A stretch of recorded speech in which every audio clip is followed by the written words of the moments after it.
Seigneur, merci pour ta fidélité. Merci, tu es le Dieu grand, tu es le Dieu fort, tu es le Dieu puissant. Nous bénissons ton nom. Merci pour ta présence en cette journée avec nous. Seigneur, merci pour le premier culte que tu as béni. Merci pour ta présence. Tu nous as fait du bien par ta parole. Nous te confions, Seigneur Jésus, ce culte. Fais-nous du bien, Saint-Esprit. Est-ce que quelqu'un peut dire avec moi, fais-moi du bien, Saint-Esprit?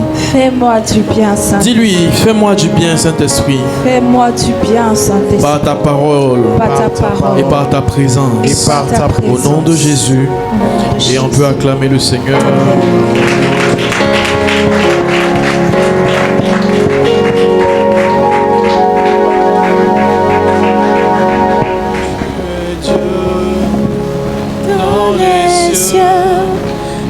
J'étends nos couronnes et nous t'adorons. Tu es Dieu.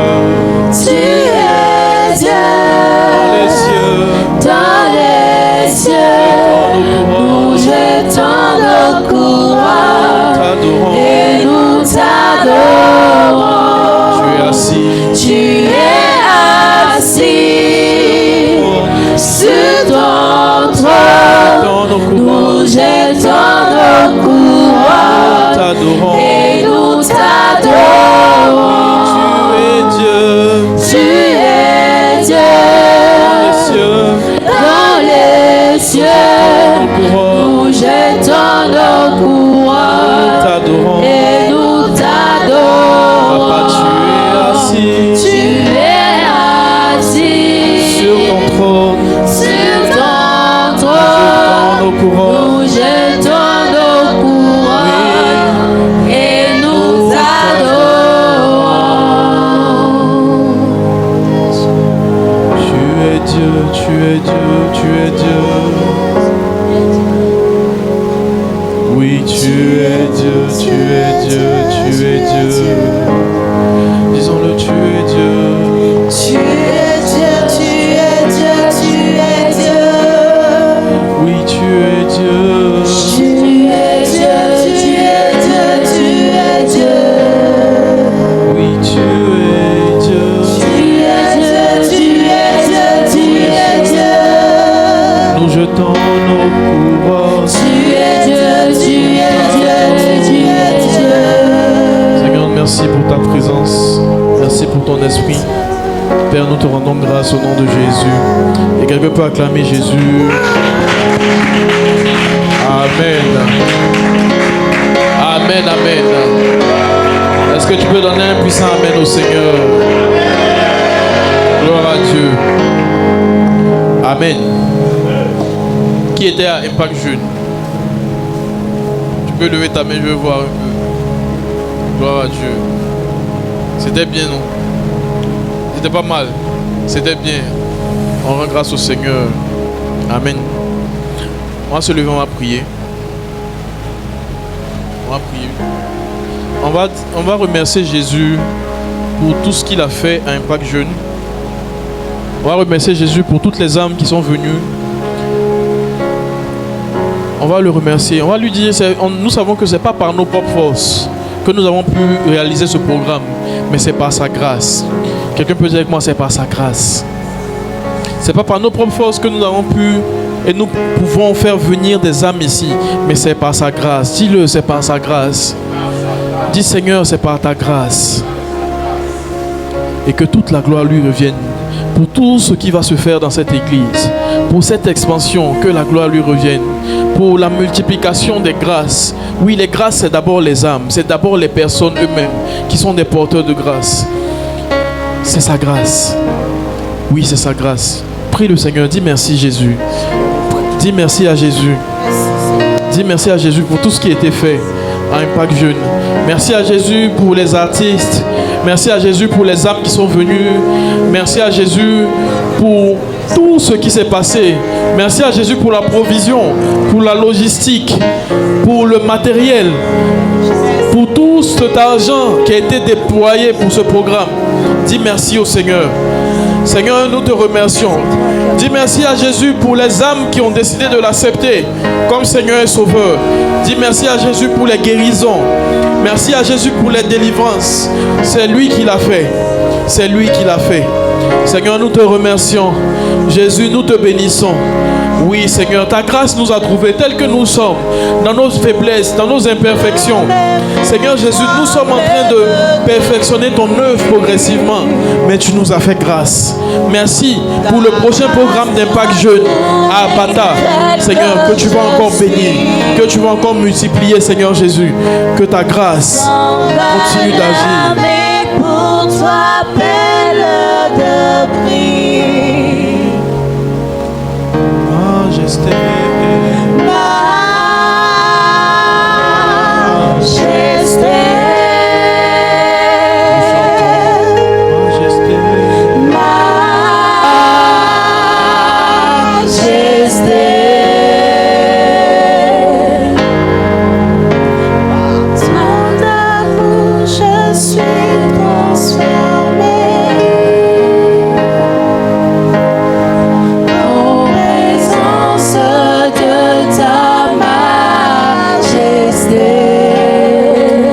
On peut acclamer le Seigneur.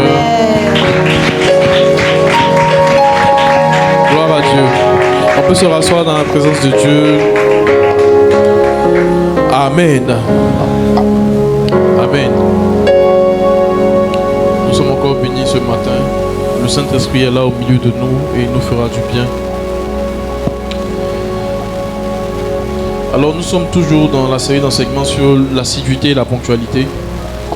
On peut le dire ensemble, l'assiduité et la ponctualité, deux vertus pour obtenir la faveur de Dieu et la faveur des hommes.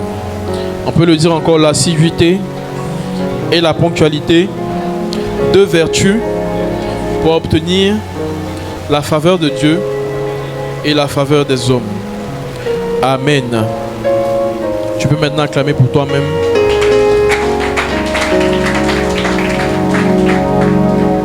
Amen.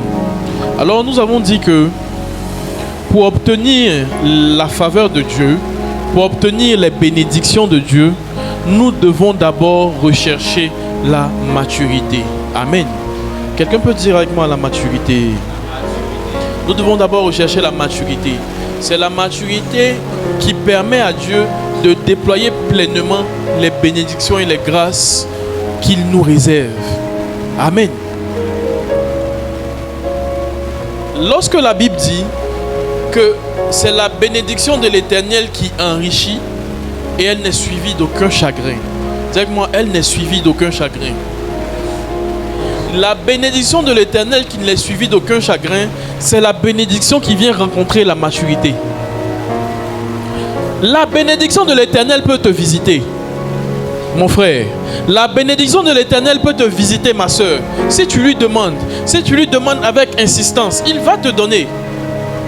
Si tu dis, Seigneur, donne-moi beaucoup d'argent, que tu insistes, tu persistes, que tu n'es pas mature, Dieu peut quand même te donner.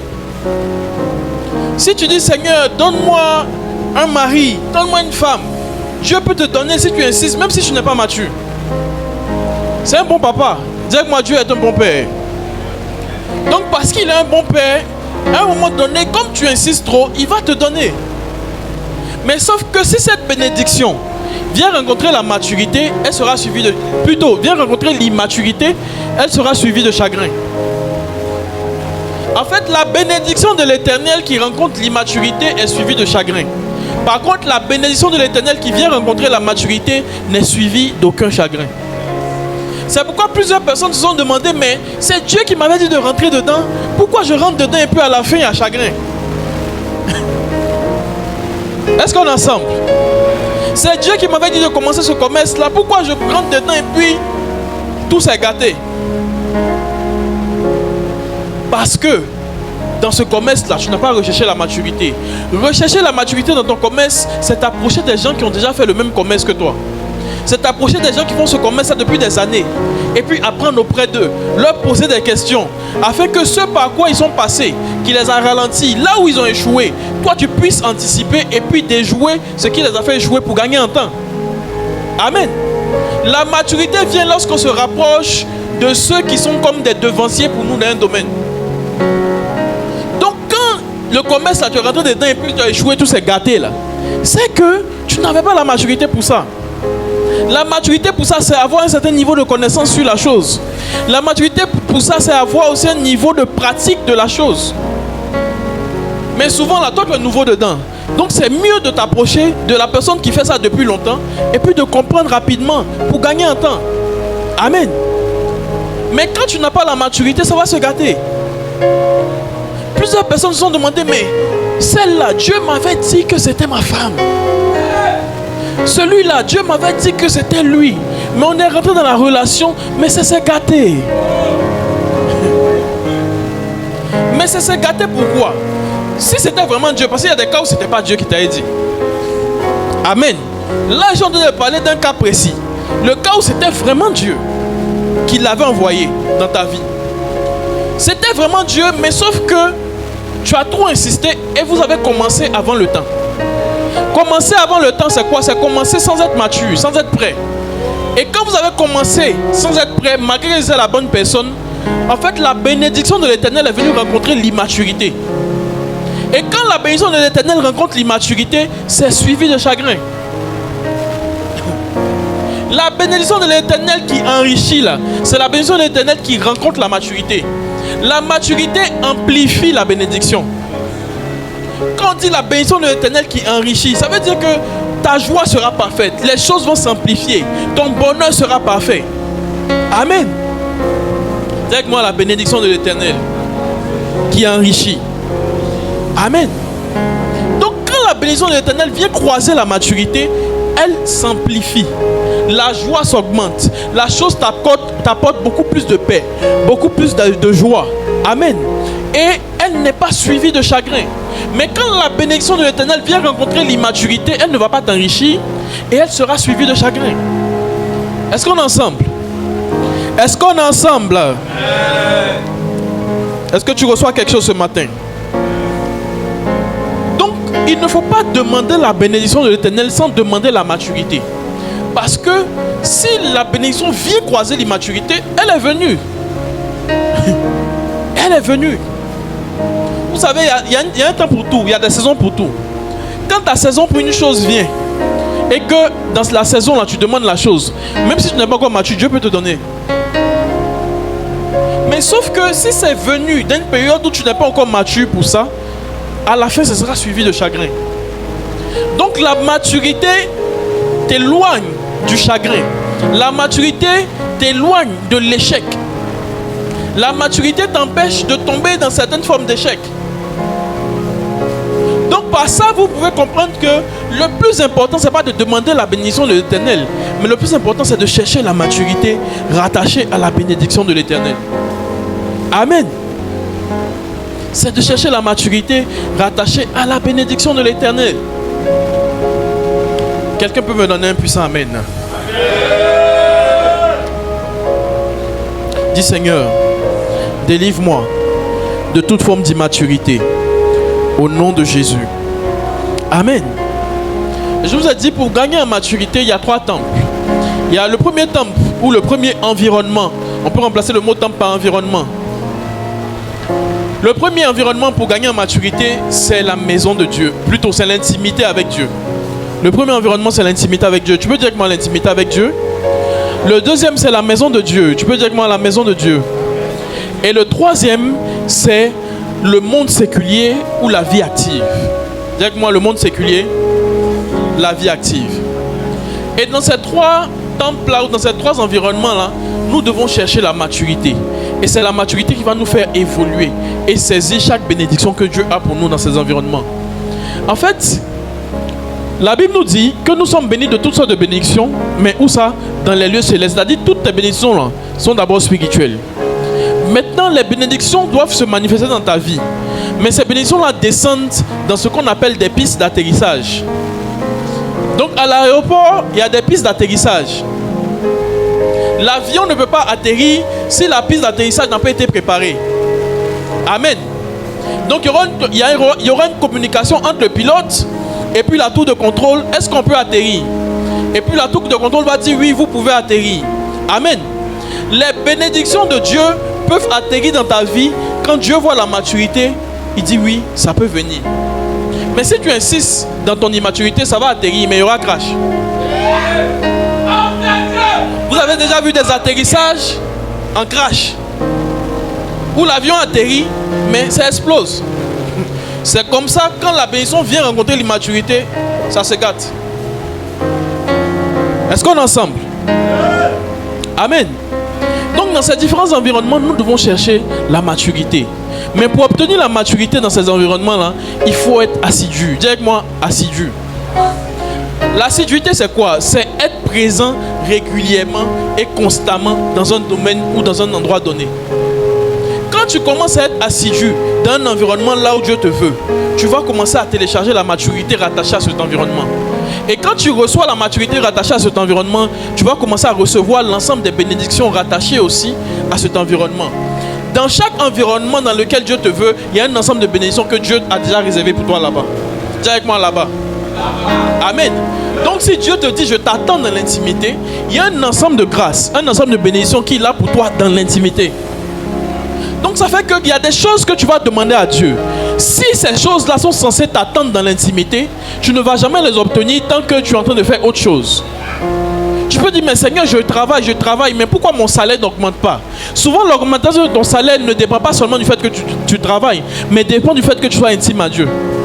Parce que dans l'intimité, Dieu va t'expliquer ce que tu vas faire au travail qui va faire qu'on va t'augmenter. Est-ce que quelqu'un comprend ça? En fait, les bénédictions ou l'ensemble des grâces que nous recherchons sont comme partagées dans différentes étagères. Première étagère, c'est l'intimité. Dieu met un groupe de bénédictions pour toi là-bas. Deuxième lot, la maison de Dieu. Dieu prend certains types de bénédictions et puis met là-bas. Troisième lot, la vie séculière ou la vie active. Dieu prend encore certains types de bénédictions et il met là-bas. Et puis maintenant, quand tu lui demandes des choses, il y a chaque type de grâce qui se trouve dans ces environnements-là. Donc le truc c'est de ne pas dire Seigneur, j'ai mon intimité, donc je ne viens pas dans ta maison. Je préfère prier à la maison. Il y a des grâces rattachées au fait de prier à la maison, mais il y a des grâces rattachées au fait de venir dans la maison de Dieu. Il y a des grâces que tu peux recevoir juste en priant, entre Dieu et toi. Mais il y en a que tu ne vas jamais recevoir si tu ne viens pas dans sa maison. Amen. Il y a des grâces aussi que tu peux recevoir en venant à l'église chaque jour, en servant le Seigneur. Mais il y en a que tu ne vas jamais recevoir si tu n'es pas dans la vie active. Si tu ne cherches pas à faire quelque chose. Est-ce qu'on est ensemble? C'est un équilibre. Parce que beaucoup d'entre nous les chrétiens, on est tout le temps à l'église, on est tout le temps dans le service. Et puis côté travail, on ne cherche pas. Certains d'entre nous peuvent être parfois paresseux. Et puis après, on manque de certaines choses. Et puis on se dit que, mais Seigneur, je te sais pourquoi ma vie n'avance pas. Non. Il y a des bénédictions que Dieu va te donner dans sa maison.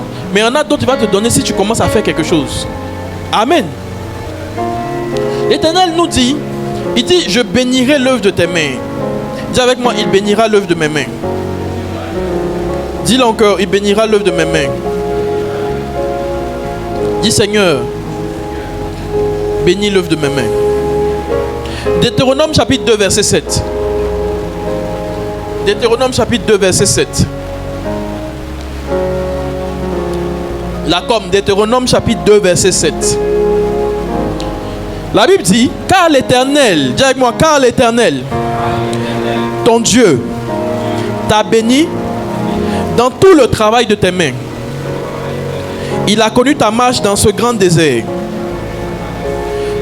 Voilà 40 années que l'Éternel, ton Dieu, est avec toi. Tu n'as manqué de rien. Amen. Donc la Bible dit, l'Éternel, ton Dieu, t'a béni. Dis avec moi, Dieu m'a béni. Mais Dieu te bénit où? Il dit dans le travail de tes mains. Ça signifie que si tes mains ne font rien, malgré que tu adores chaque jour, malgré que tu sers Dieu chaque jour, tu évangélises chaque jour, il y a un certain type de grâce que tu n'auras pas. C'est-à-dire que si tes mains ne cherchent pas à rentrer un peu dans la vie active, il y a un certain type de grâce que tu n'auras pas. Tu peux dire, mais je cherche le travail, je n'arrive pas à obtenir. En fait, le temps qu'on t'embauche, toi-même tu dois t'embaucher toi-même. Amen. Nous ne devons pas attendre le travail, nous devons attirer le travail. Amen. Souvent, c'est en t'embauchant toi-même que tu vas rencontrer des personnes maintenant qui vont t'embaucher. Quelqu'un ne m'a pas compris. En t'embauchant toi-même là, souvent tu peux avoir un certain type de clients, rencontrer un certain type de personnes ou de fournisseurs qui vont te connecter à quelqu'un qui va te donner un autre travail. Amen. Dieu bénit l'œuvre de tes mains. Dieu bénit le travail de tes mains. Amen. Donc il dit, car l'Éternel ton Dieu t'a béni dans tout le travail de tes mains. Donc une fois que tes mains ne travaillent pas, il y a un certain type de bénédiction que tu n'as pas. Il dit, je t'ai béni dans le travail de tes mains. Donc quand tu n'es pas, tes mains ne sont pas en train de travailler, la bénédiction de Dieu ne vient pas à toi. Mais si tes mains sont dans la maison de Dieu, il y a un certain type de bénédiction rattachée à la maison de Dieu que tu auras aussi. Si tes mains sont dans l'intimité, il y a un certain type de bénédiction que tu auras dans l'intimité. Mais tes mains aussi doivent être dans le travail. Directement le travail. Amen. Donne un puissant amen au Seigneur. Et donc le troisième domaine, c'est le monde séculier. C'est aussi un environnement dans lequel nous grandissons et nous gagnons en maturité. Et dans ces trois endroits-là, ce que Dieu attend de nous, c'est l'assiduité, directement l'assiduité, mais c'est aussi la ponctualité. Dans l'intimité avec Dieu, comme je vous disais dimanche passé, vous devez être ponctuel et assidu. Pour être ponctuel et assidu dans l'intimité avec Dieu, il faut te fixer un lieu dans lequel tu pries régulièrement, chaque jour. Ça peut être dans ta chambre, ça peut être dehors, ça peut être sur un terrain, mais il faut avoir un lieu, directement un lieu. Deuxièmement, il faut fixer un temps ou une heure précise à laquelle tu pries chaque jour. Si tu sais que quand tu rentres à la maison la nuit, tu es fatigué, il ne faut pas dire Seigneur, je vais prier chaque jour à 22h. Parce que tu sais que tu es fatigué. Donc tu mets ton heure de prière à 5h00. Là, tu sais que tu viens de te réveiller, tu as beaucoup plus de force. Amen. On ne prie pas quand on est fatigué. Quand on est fatigué, on dort. Amen. À chaque fois que tu veux prier, quand tu es fatigué, tu racontes n'importe quoi. Seigneur, bénis Jésus. Jésus bénit Dieu le Père. Amen. Donc quand tu es fatigué, il faut dormir. Regarde mon dit lui, quand tu es fatigué, il faut dormir. Amen. Donc si tu dois fixer une heure à laquelle tu dois prier chaque jour, fixe une heure à laquelle tu sais que tu ne seras pas fatigué. Amen. Ça va te permettre de pouvoir respecter ton temps de prière. Et quand tu respectes ton temps de prière, tu es assidu et tu es ponctuel à cette heure que tu as fixée, tu vas voir qu'il y a des choses que Dieu va commencer à faire dans ta vie. Dieu aime les personnes assidues et ponctuelles. Dans la maison de Dieu, c'est pareil. Si dans la maison de Dieu, il y a une heure qui est fixée pour venir dans sa maison, il faut t'arranger à être à l'heure. En fait, être à l'heure, comme je vous disais dimanche passé, c'est un signe de respect, un signe de considération. Mais on ne respecte pas et on ne considère pas quelqu'un qu'on n'aime pas. La plupart des fois, tu vas respecter et considérer quelqu'un que tu aimes. Quand tu dis que tu aimes Dieu et que tu ne viens pas à l'heure dans sa maison, c'est que tu ne l'aimes pas. Parce que ne pas venir à l'heure dans la maison de Dieu, c'est un manque de considération pour Dieu. Regarde ton voisin, dis-lui, ne pas venir à l'heure dans la maison de Dieu, c'est un manque de considération pour Dieu. Amen. Regarde encore ton voisin, dis-lui, être absent régulièrement dans la maison de Dieu, c'est un manque de considération pour Dieu. Amen. Amen. Cette parole ne te plaît pas trop. Pourtant, c'est une bonne parole. Oui. En fait, quand on aime, on est présent. Quand on est amoureux, on est présent. Quand on est amoureux, on aime passer du temps ensemble. Quand tu n'aimes pas Dieu, tu n'aimes pas passer du temps dans sa présence, dans sa maison. Tu ne peux pas dire que tu aimes Dieu et puis tu n'aimes pas la maison de Dieu. C'est très contradictoire, très paradoxal. Quand on aime Dieu, on aime passer du temps dans sa maison. Quand on aime Dieu, on aime venir le rencontrer chaque jour. Donc à chaque jour, quand on dit à rassemblement dans la maison de Dieu, parce qu'on l'aime, on est là. Est-ce que quelqu'un aime la maison de Dieu? Dis avec moi, la maison de Dieu c'est doux. L'église c'est doux. Venir à l'église c'est doux. Amen. C'est ici que Dieu va te visiter. C'est ici que Dieu va te bénir. Amen. Chacun de nous ici, je vous ai dit, nous transportons des grâces. Il y a des grâces que vous recherchez. Vous n'allez pas les obtenir dans l'intimité. vous n'allez pas les obtenir dans le monde séculier. Vous allez les obtenir à l'église. Parce qu'à l'église, Dieu va vous faire rencontrer des personnes qui transportent les grâces que vous recherchez et qui vont vous transférer ces choses-là. Mais si toi tu dis j'ai mon intimité avec Dieu, je préfère prier à la maison, il y a beaucoup de choses que tu vas rater. Amen. Il y a beaucoup de choses que tu vas rater. À l'église là, 90% des personnes qui sont dans l'église là où Dieu t'attend là, sont des connexions divines pour toi. Laisse-moi te dire un secret, et c'est la vérité. 90% des personnes qui sont dans l'église là où Dieu t'attend. Parce que en fait, chaque chrétien a ce qu'on appelle ton église de destinée. Ton église de destinée. Dis avec moi mon église de destinée. Tous les poissons ne nagent pas dans le même water. Tous les poissons ne nagent pas dans la même eau. Amen. Il y a les poissons d'eau douce. Il y a les poissons d'eau trouble. Il y a les poissons qu'on trouve dans la mer. Il y a les poissons qu'on trouve dans les fleuves. Ce n'est pas le même type de poisson. Tu ne vas pas trouver requin dans le fleuve. Donc si tu cherches requin, il faut aller dans la mer. Amen. Si tu cherches requin, tu dois aller dans la mer. Ou bien tu as déjà vu requin dans le fleuve. Tu as déjà vu requin dans la lagune.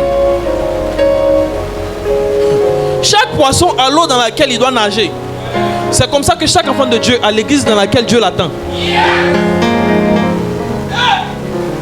On ne va pas à l'église pour aller à l'église. On va à l'église là où Dieu nous attend.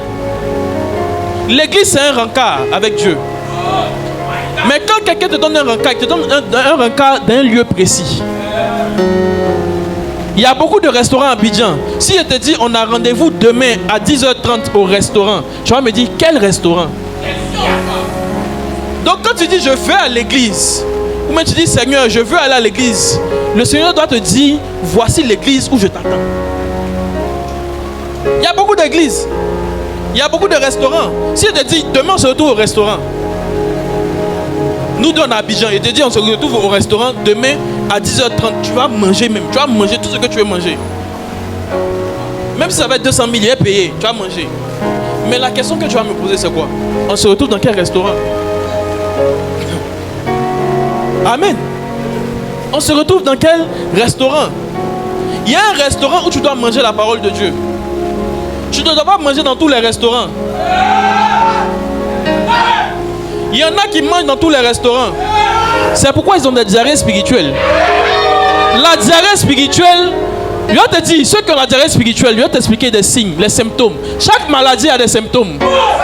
Je suis un médecin. Je vais t'expliquer un peu. Les symptômes de la diarrhée spirituelle, ma soeur, je te donne un doc. Les symptômes de la diarrhée spirituelle, c'est les gens dont la vie tourne en rond. Ça, c'est le premier symptôme. Tu vois un peu. Donc quand quelqu'un vient te dire, je sens que ma vie tourne en rond, tu sens que ça c'est un symptôme pour dire qu'il a la diarrhée spirituelle. Mais il y a un autre symptôme. C'est-à-dire, il avance, il recule.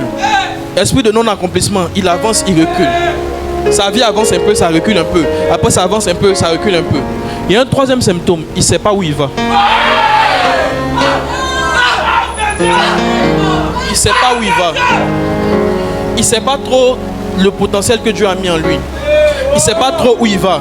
Quand quelqu'un a tous ces symptômes-là, la maladie qu'il a, c'est diarrhée spirituelle. Ça veut dire que la personne mange un peu partout. La personne écoute la parole un peu partout. La personne n'est pas dans le restaurant là où il doit manger. Soit la personne a la diarrhée spirituelle, soit la personne, comment je vais dire ça, ne mange pas. Amen. Donc voilà, il est malnutri. La malnutrition. La malnutrition, c'est ce mot que je cherchais. Donc il y en a qui ont la malnutrition parce qu'ils ne mangent nulle part. Il y en a d'autres, ils ont la diarrhée spirituelle parce qu'ils mangent partout. Ils mangent partout, mon frère. Je t'explique leur vie. Ils mangent partout. Quand ils sont sur Internet, sur YouTube, ils vont écouter Rigobert. Ils vont écouter... qui encore? Dagobert. Ils vont écouter qui encore? Gilbert. Ils vont écouter Norbert. Et puis, eux tous, ils te donnent des docs sur ta vie. Donc, ça veut dire que ta vie ici, ta vie ici, ta vie ici. Finalement, tu ne fais rien, tu ne vas nulle part.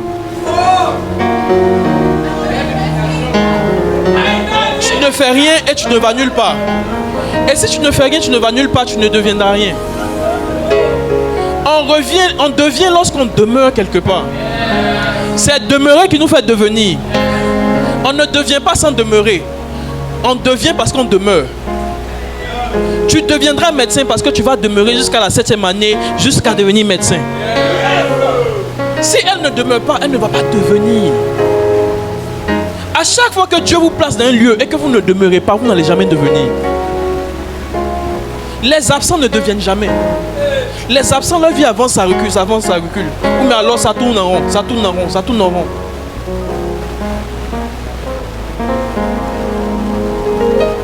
Chaque année, Dieu veut que tu deviennes.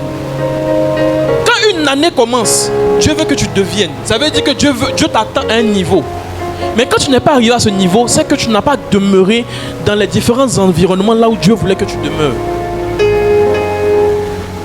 Chacun de vous là, il y a des endroits là où Dieu vous attend, où vous devez demeurer. Et quand vous n'allez pas demeurer là, vous n'allez pas devenir. Pourtant ta vie doit avancer. Regarde mon dit lui, ta vie doit avancer. Dans l'intimité avec Dieu, Dieu vous attend là-bas. Le premier lieu là où Dieu vous attend là, c'est même pas d'abord quelque part, c'est dans son intimité. Si vous ne demeurez pas dans son intimité, vous n'allez pas devenir. Le deuxième lieu là où Dieu vous attend, c'est dans sa maison. Si vous ne demeurez pas dans la maison de Dieu, vous n'allez pas devenir. Maintenant, comme je vous disais là, chaque poisson a l'eau dans laquelle il nage. Chaque enfant de Dieu a une eau dans laquelle Dieu veut le voir nager. Amen. Donc, pour pouvoir devenir, tu dois dire à Dieu, Seigneur, dans quelle maison tu m'attends? C'est vrai, à Abidjan ici, il y a beaucoup d'églises. Comme il y a beaucoup de maquis. Mais dans quelle église tu m'attends? Et quand Dieu te dit ça, il faut aller là-bas. On ne va pas dans l'église la plus proche de nous. On va dans l'église là où Dieu nous attend. C'est différent. C'est pas parce que tu habites à Nono que tu dois aller forcément à Nono, à l'église d'Anono. C'est pas parce que tu habites à Ndotré que tu dois forcément aller à l'église à Ndotré. Tu peux habiter à Ndotré et puis tu vas te dire ton église à Bénéville. Faut pas aller, tu vas jamais devenir. Tu peux habiter à Songon et puis Dieu va te dire ton église à Afaya. Faut pas aller, tu vas jamais devenir. Donc si tu regardes la distance va te priver de tes grâces. La distance va te priver de tes grâces. Amen. Donne-moi un puissant amen.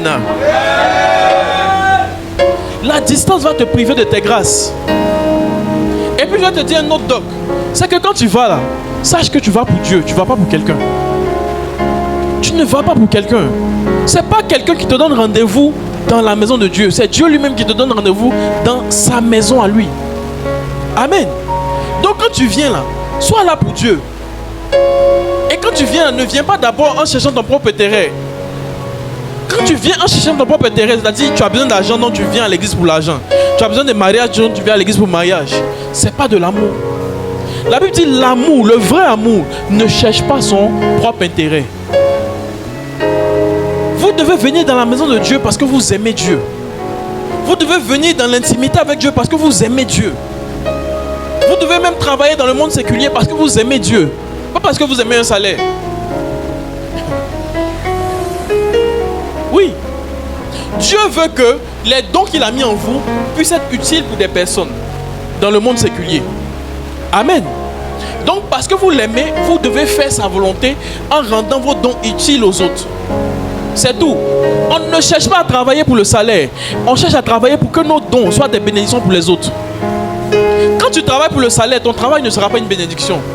Ce sera une malédiction. C'est-à-dire que tu seras en train de faire un travail, mais tu ne seras pas épanoui, tu ne seras pas heureux. On ne travaille pas pour l'argent. On travaille pour déployer nos dons, déployer notre potentiel. Et quand on le fait, on va commencer à travailler de manière excellente. Et l'argent va nous poursuivre. Donne-moi un puissant amen. Donc Dieu attend de vous que vous soyez assidus dans ces différents environnements-là. Que vous soyez présents régulièrement.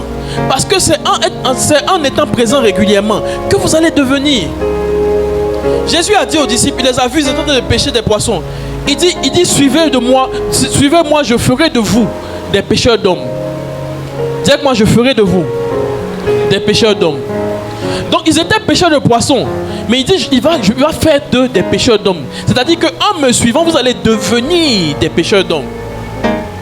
Parce que leur véritable appel, c'était pas être des pêcheurs de poissons, c'était être des pêcheurs d'hommes. Mais sauf que pour devenir des pêcheurs d'hommes, il fallait qu'ils suivent quelqu'un. Toi qui ne suis personne, tu ne vas jamais devenir.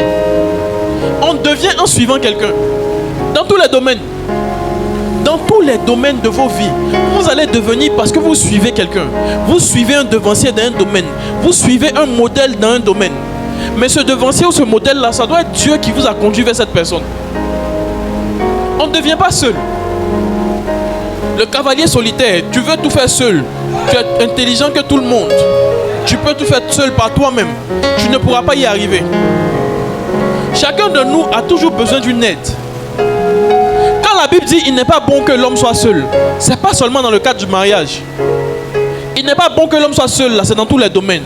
Homme comme femme, il n'est pas bon que tu sois seul. Quand tu dis tu veux faire business là, il n'est pas bon que tu sois seul dans ton business. Il faut que Dieu te donne des bons fournisseurs. Amen. Il faut que Dieu te donne des gens avec qui tu vas collaborer. Donc dans tout ce que vous devez faire, dans tout ce que vous devez devenir là, il n'est pas bon que vous soyez seul. Donc Dieu va vous apporter des aides de destinée. Dieu va vous apporter des connexions de destinée. Mais ces connexions se trouvent dans ces environnements là. Mais ces connexions là, vous allez vraiment connecter avec eux quand vous allez demeurer. Amen. Dis à un voisin, demeure. Sois assidu dans l'intimité avec Dieu, dans la maison de Dieu. Amen. Et aussi, sois assidu dans la vie active, dans le monde séculier. Dans tes études, sois assidu. Tu es étudiant, mais tu ne demeures pas. Tu vas en amphi quand tu veux, comme tu veux. Ne pas demeurer là va t'empêcher de devenir. Et puis quand vous ne demeurez pas, vous trichez quand il y a un compo. Quand vous ne demeurez pas, vous trichez quand il y a un compo. Parce qu'en vérité, ce sont les compos et vos notes que vous allez obtenir après les compos qui vont vous permettre de devenir. Amen. Mais même quand tu triches et puis tu as de bonnes notes, tu n'es pas en train de devenir. En fait, ce sont les notes plus ce que tu as pu acquérir comme connaissance qui te permettent de devenir. Parce que les notes te permettent d'avoir le diplôme, mais la connaissance te permet de mettre en pratique le diplôme. Donc si tu as triché et tu n'as pas la connaissance mais tu as les notes, quand le temps de la pratique va venir, tu ne seras pas utile. On t'embauche et puis on voit que ton diplôme là, c'est 0. Parce que ce qui est écrit sur ton papier là, tu ne sais pas faire. Amen. Donc vous devez arrêter tout ce qui est tricherie. Parce qu'il y en a même, ils sont enfants de Dieu. Hein. Ils connaissent Jésus et puis ils trichent avec les autres païens. Je sais de quoi je parle. C'est l'esprit qui me parle. Non, l'esprit me dit ils sont là. L'esprit me dit ils sont là. L'esprit me dit ils sont là. Ils sont chrétiens. On les connaît en tant que chrétiens à l'école, mais ils trichent avec les païens. Souvent ils cherchent les sujets de compo avant la compo, avec les païens. Et puis ils viennent à l'église ici chaque dimanche. Et puis ils adorent le Seigneur. Avec leurs mains de tricheurs.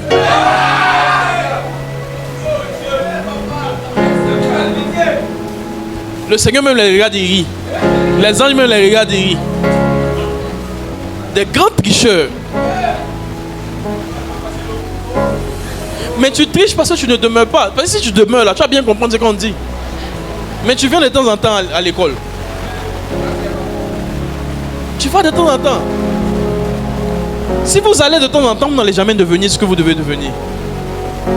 L'école est faite pour vous faire devenir. Amen. C'est pourquoi vous choisissez des filières en fonction de ce que vous voulez devenir. Mais quand vous choisissez une filière, faites bien ce qu'on dit là-bas. Mais vous allez quand vous voulez. Et puis les mêmes vous trichez. Et puis vous venez à l'église, vous servez le Seigneur, vous évangélisez. Tu veux évangéliser qui? Toi, tu triches et puis tu veux évangéliser quelqu'un. Tu tombes sur ton camarade tricheur dans la rue. Et puis tu dois lui parler de Jésus. Tu as triché à lui à la compo. La dernière fois, tu vas lui dire quoi? Jésus l'aime.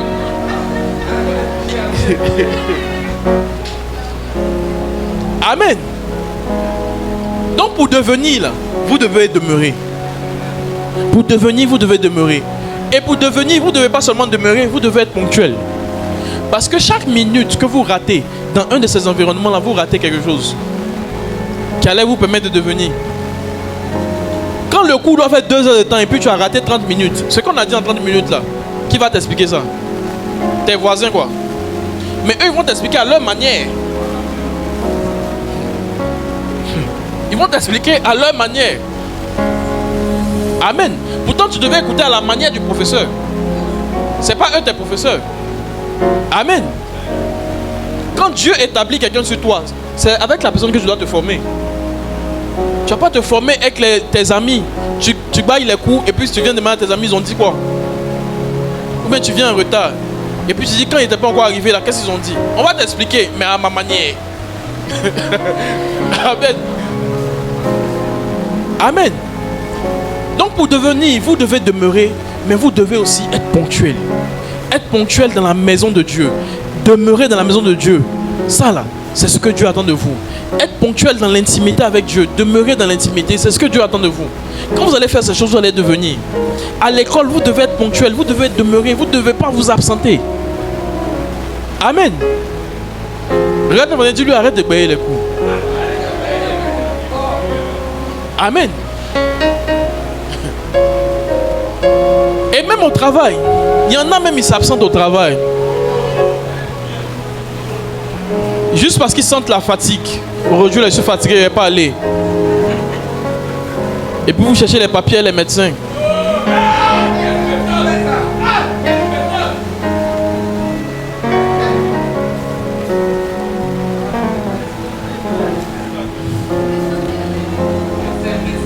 Mais quand vous allez continuer comme ça, là, on va vous renvoyer.